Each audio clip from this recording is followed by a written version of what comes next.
In this tutorial, you'll learn how to create a project baseline in Smartsheet so you can compare your original plan against actual project progress.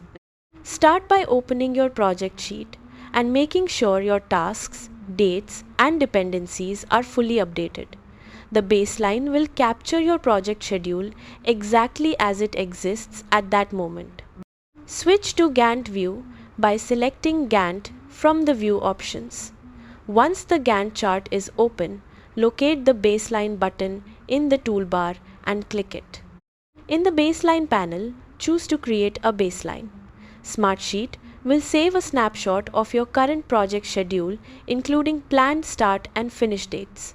After the baseline is set, you can compare actual, your current project schedule, baseline, the original planned schedule, variance, the difference between planned and actual dates.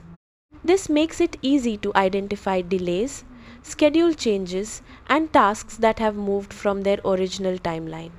If your project plan changes significantly, you can update or reset the baseline to capture a new snapshot of the schedule.